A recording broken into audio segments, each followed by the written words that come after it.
Shalom, salam damai sejahtera bagi kita semua yang mendengar.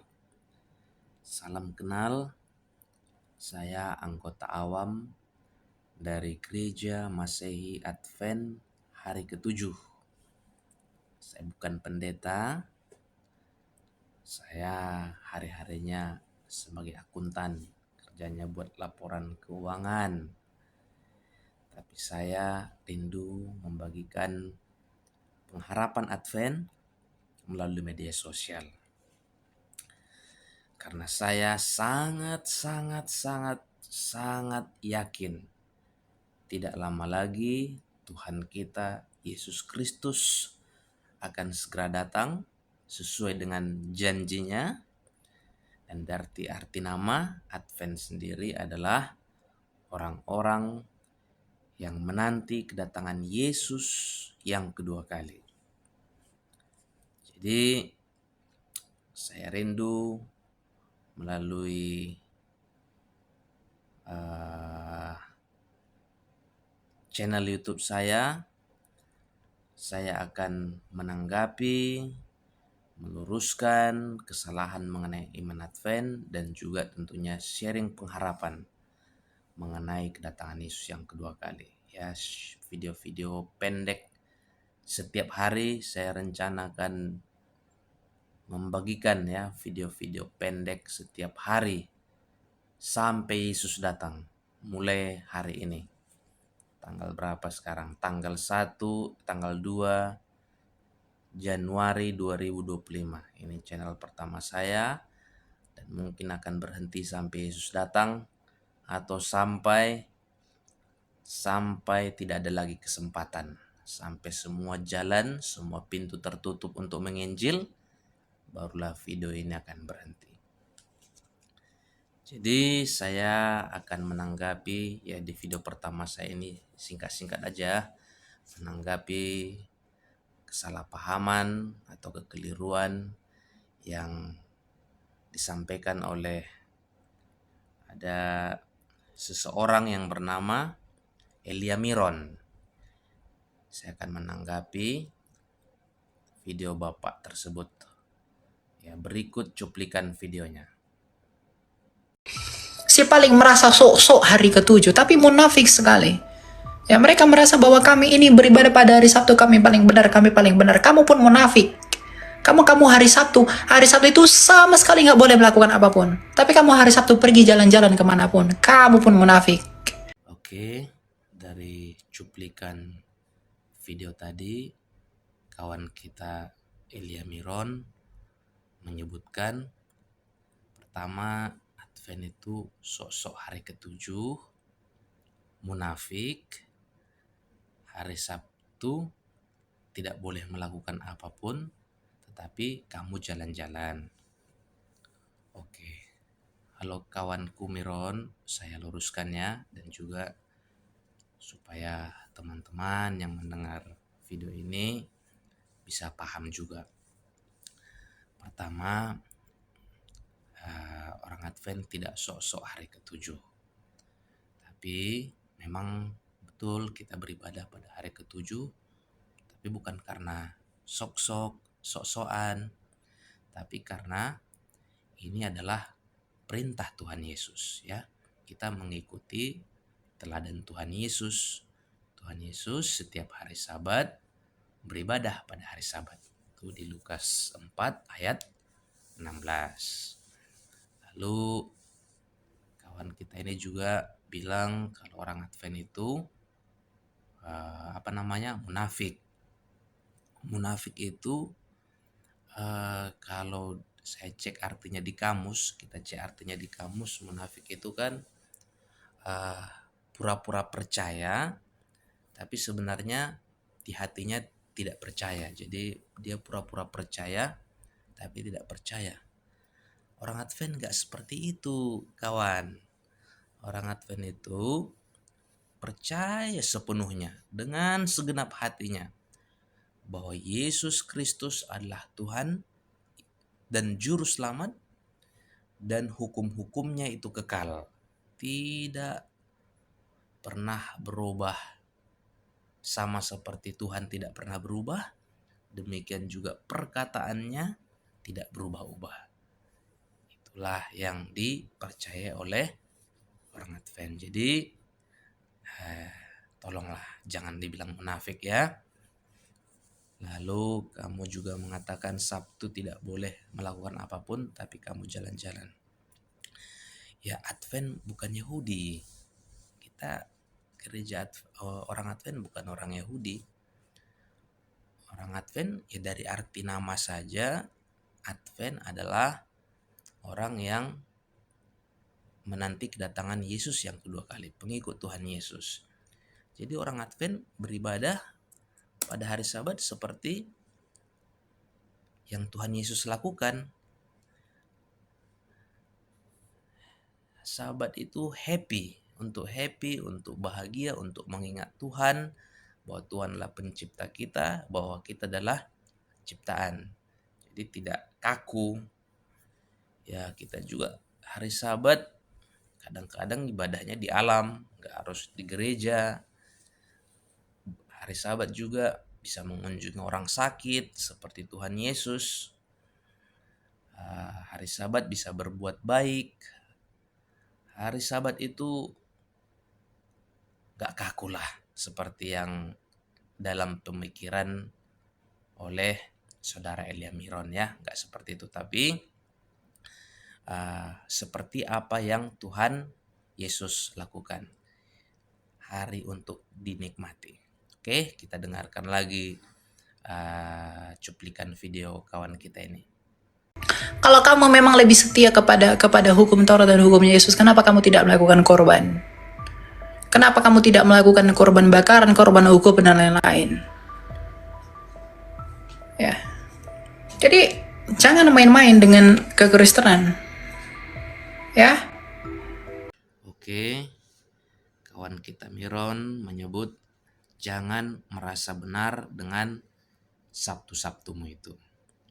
Oke, saya jelaskan sedikit pun orang Advent tidak pernah merasa bahwa dirinya diselamatkan oleh perbuatan baiknya. Apalagi Sabtu tidak pernah bisa menyelamatkan kita. Nanti di video selanjutnya saya akan jelaskan ada 3 tahap keselamatan yang diajarkan dalam gereja Masih Advent hari ke-7. Saya mungkin sampaikan secara singkat aja ya. Nanti di waktu khusus saya akan bahas mungkin agak lebih detail. Yang pertama, justification by faith. Itu dibenarkan oleh iman. Itu kita dibenarkan cuma-cuma. Pada waktu Injil kita dengar pertama kali ke telinga kita imani bahwa Kristus telah mati bagi kita. Pada waktu kita percaya, pada waktu itu kita dibenarkan. Pada waktu kita percaya, pada waktu itu kita dibenarkan atau diperhitungkan benar. Bapa melihat kita, bukan kita yang dia lihat, tapi yang dia lihat adalah putranya, Yesus Kristus yang mati. Jadi ketika kita dilihat, yang dia lihat adalah kebenaran Tuhan. Sehingga kita ya kelemahan-kelemahan, kekurangan kita tidak diperhitungkan ya. Yang diperhitungkanlah jasa anaknya yang telah mati bagi kita. Nanti akan saya bahas detail ya khusus. Tapi Advent juga percaya kehidupan kekristenan itu adalah kehidupan yang bergerak ke atas, progresif. Jadi pada tahap pertama kita dibenarkan dengan cuma-cuma, tetapi kita juga ada melewati tangga kedua, yaitu sanctification by faith atau penyucian oleh iman. Pada tahap ini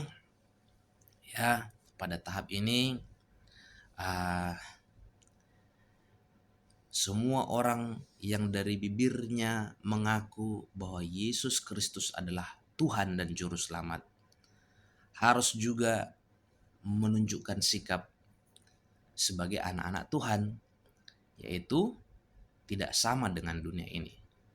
membuang dosa-dosa lama, kebiasaan-kebiasaan lama, dosa-dosa lama. Ya, masing-masing tentu kita punya kelemahan dan kekurangan. Dan itu kelemahan-kelemahan itu harus kita lawan, harus bergumul. Dan proses itu sama seperti pembenaran oleh iman, maka peperangan ini juga adalah dengan iman. Justification by faith. Kita bergumul tapi oleh iman, dan kita tidak pernah sedikit pun merasa waktu kita bergumul melawan kelemahan-kelemahan kita atau kekurangan-kekurangan kita, kita menganggap pergumulan itu adalah jasa sehingga kita dibenarkan oleh Tuhan. Tidak, tetapi kembali ya karena kemurahannya, karena kita beriman kepadanya, maka saya akan bergumul untuk mengalahkan dosa-dosa saya.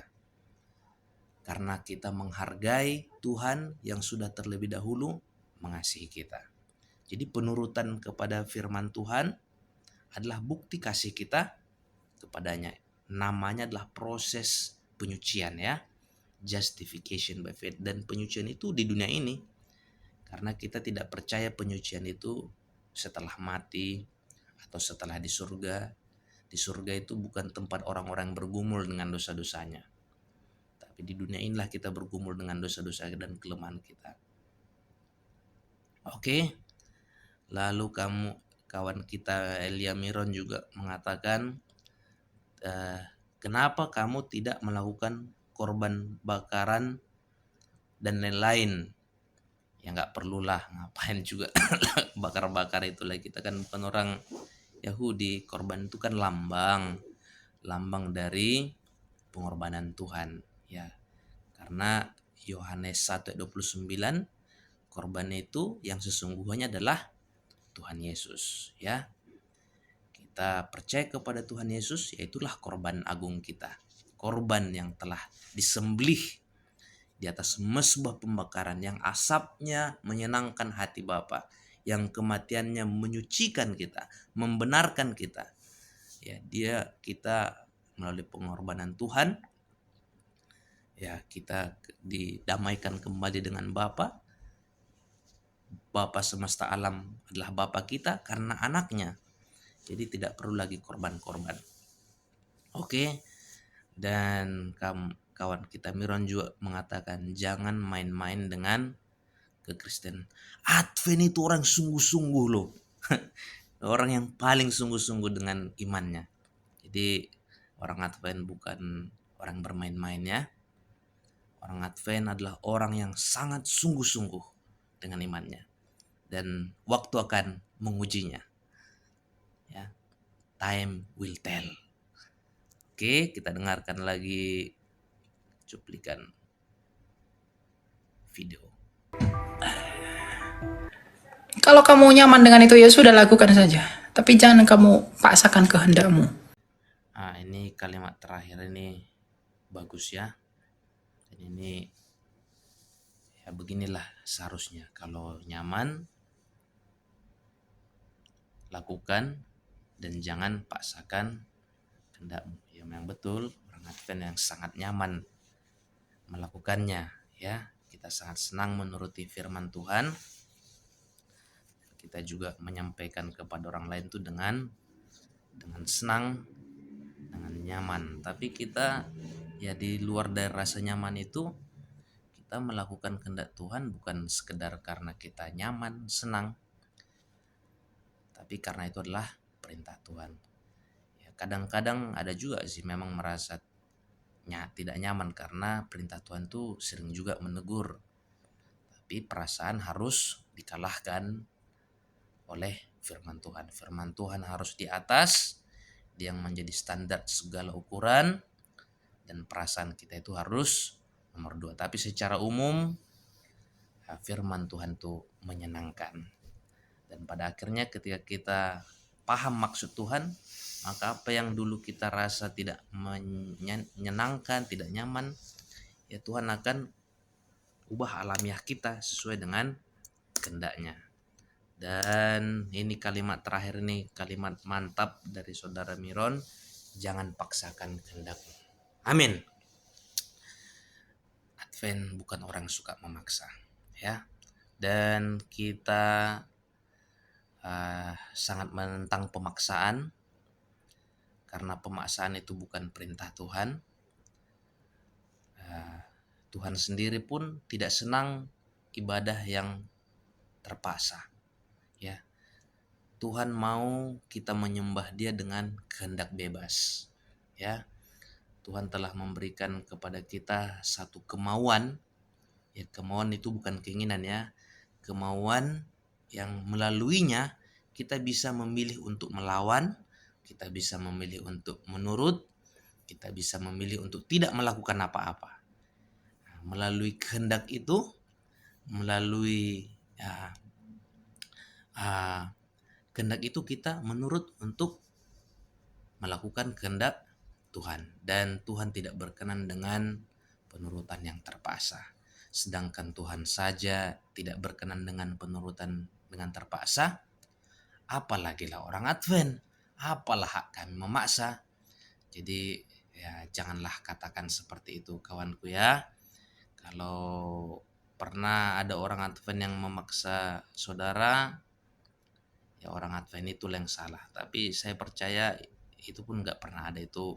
Menurut saya itu karangan saudara saja yang mengatakan orang lain memaksa, karena ya tidak, itu bukan ajaran Tuhan. Memaksa itu bukan ajaran Tuhan.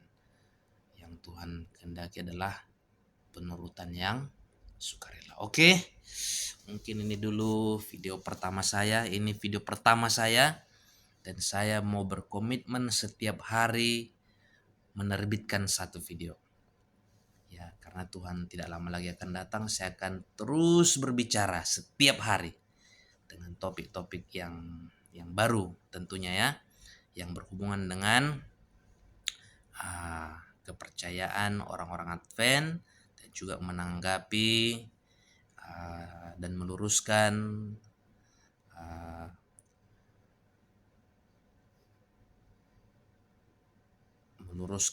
ya video-video yang salah, yang miring tentang Gereja Masih Advent hari ke-7. Terima kasih. Selamat pagi. Tuhan Yesus memberkati.